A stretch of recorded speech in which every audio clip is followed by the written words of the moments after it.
How can you go somewhere if you don't know where you're trying to go and what you're trying to achieve? I always like to say that the secret to success is doing a lot of little things consistently over a long period of time. Like, people see the headline, the 50, Yeah.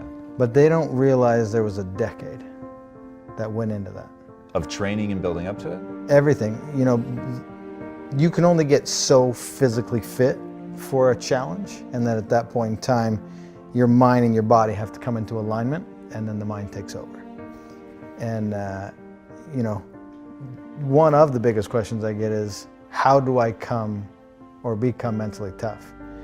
And, a lot of people say, oh, you're either born with it, or is it something that you can develop? And I'm in the camp of it's a development process. Anybody can do it. And it started for me in 7th grade. I grew up as a wrestler in Canada. And I lost my very first match. In fact, I lost almost every match after that. Wow. the entire season. Why'd you keep going? Yeah, I just, I'm the type of person that I don't love to be defined by those moments. It was like the 5K that I have, or the 4-mile fun run. I don't like the word fun and run together. But either. Yeah. How many people do you see running around smiling? Yeah. But for me, I don't enjoy those moments to define me, and I wanna overcome that. And so I would wake up and study the sport and show up and you always hear, show up early and stay late. And I really did that, and by the time I hit my senior year, I went undefeated. Wow. And it's not because I had any talent, it's because I was willing to show up. And so for me, that's where it starts. Everybody always says I have bad knees. And I say you have bad knees because you don't run. And because that guy right there in that stadium that couldn't get up and walk after his marathon shouldn't have gone on and did what I did. Which means also that I'm not talented or gifted. It was a process that I went through and figured it out. I was obsessed with that not being my defining moment, right? A marathon was the pinnacle of running at the time, and I only gave myself 5 months to get ready for it. And I coach full time now with athletes, and one of the biggest things I try to get people to do is back down off the inspiration and let's build a foundation. Because having a giant goal is phenomenal, and you should. But as long as the time frame associated with it has the proper balance. Because when I did the first world record, had I had the idea to do 50 consecutive, it still would have been a great goal, but not in that year. I had to go through the process and take my knocks and learn and evolve and grow to get to that point where I could even, toe the line for 50. How much of the learning and growing was your body growing and getting stronger and more capable, and how much was knowing how to deal with what you were going to go through mentally? Yeah, both play a very pivotal role, because the amount of volume that I was doing, it's the smaller stabilizers, ligaments, tendons that don't develop as fast as muscles do. And that's why a lot of people get hurt, because they go too quick with the development of these things. And the muscles will always grow faster than the smaller stabilizers things, and people aren't paying attention to those details. And they just get so excited with the enormity of the journey that they're not paying attention to those small things. And if you overlook those, you're going to get injured and you're going to be sidelined. Mental's obviously huge, and that is the sword that you have to continually sharpen. So again, the goal would have been great in 2010.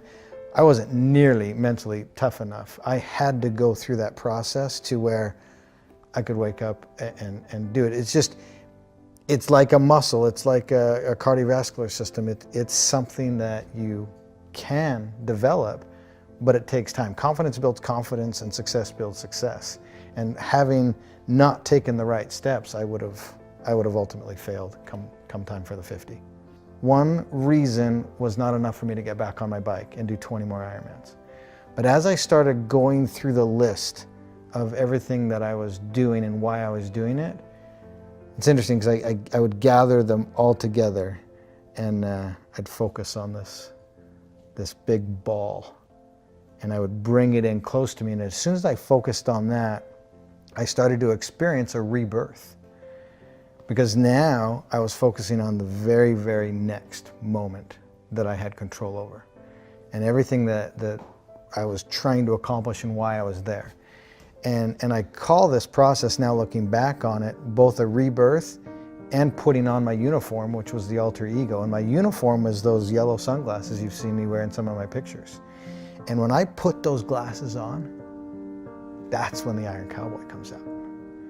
And that dude is a bad, bad man. And there's nothing that's gonna get in his way. And I do a lot of speaking from stage now, and I want to encourage people to find whatever their uniform is, find whatever their alter ego is.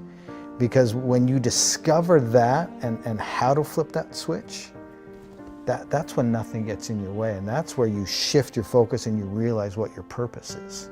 And I knew if I had the courage to get back on my bike and finish that day and then do the 20 more, my life would be different.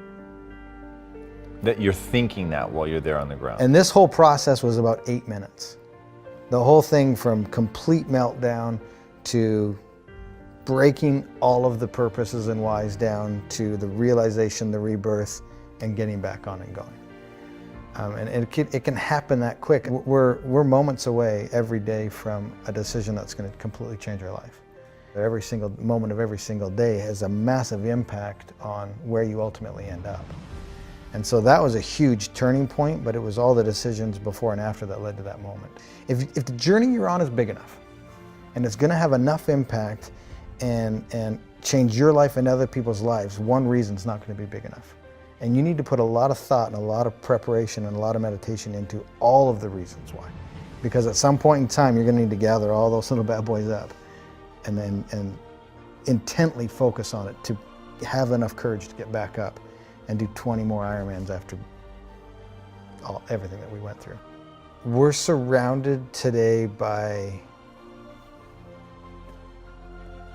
people being satisfied with mediocre. And for me, as soon as I realized that I could believe in myself, and I had a supporting crew beside me and around me, that it opened up a lot of the doors. And the moment I used someone else's standard of excellence, that was just enough to get me moving.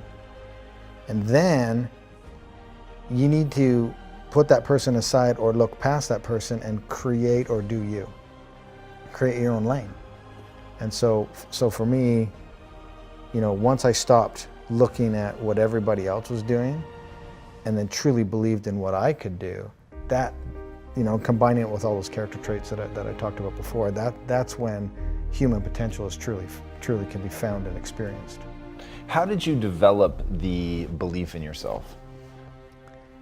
I think just over a long period of time. Again, it's that whole mental aspect of sharpening that tool and putting yourself in situations where you can learn and grow. Success builds success and confidence builds confidence. And just over time, as I started to do things, I was becoming successful at them. And I was doing a lot of little things consistently over a long period of time. And that's what allowed me to build the confidence to take on the next. And so it was learned. It was learned by doing and taking massive amounts of action. You have to immediately act and go after it.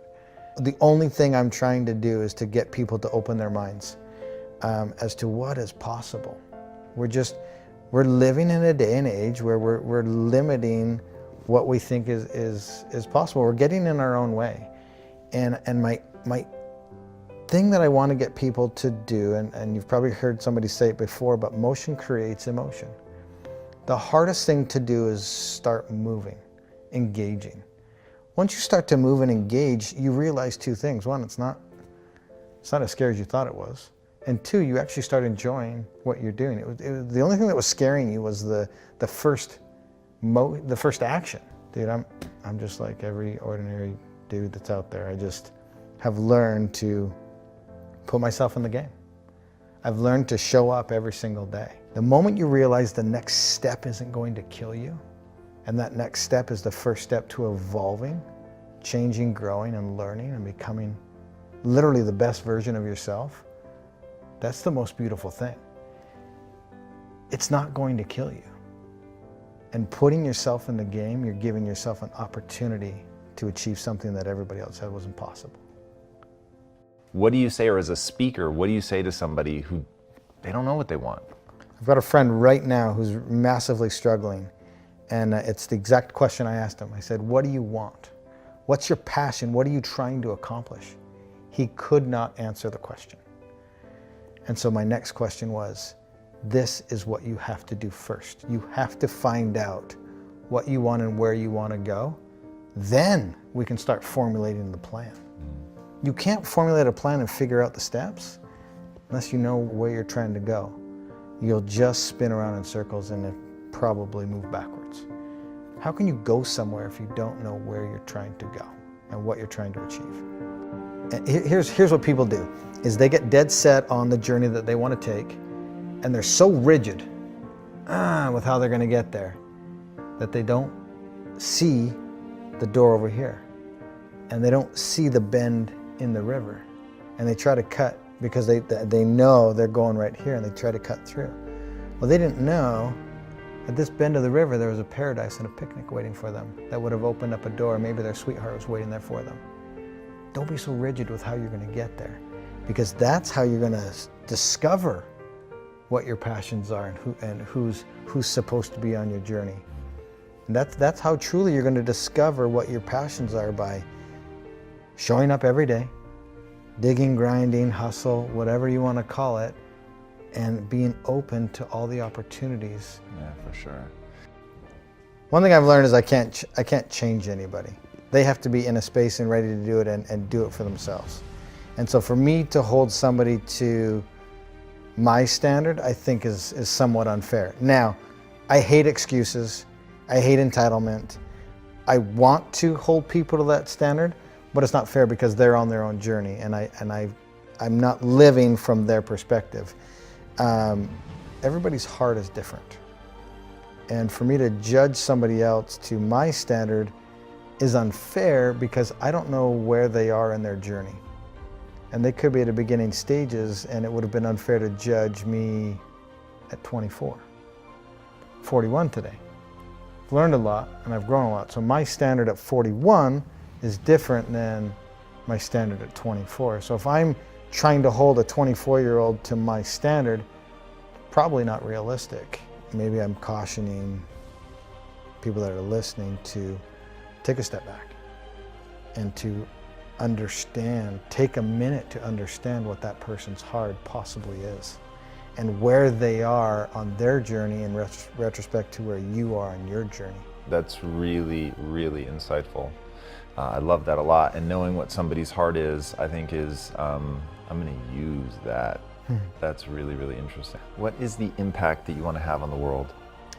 Man, the impact. I am not here today to change anybody. And we just had a good conversation about people at different times of their journey. And for me, I literally just want to have people understand that you have to move to start feeling something. And if you move and start feeling something, you're on your way to the best version of yourself. And the impact that I want to have is just to have the ability to get you to live outside of the existence that you're in and to open it up to what's truly possible. And if I can just get people to understand that you're in your own way and to open up Pandora's box, per se, then you'll truly find what your limits are. And I hope that you don't find your limits, that you exceed your limits.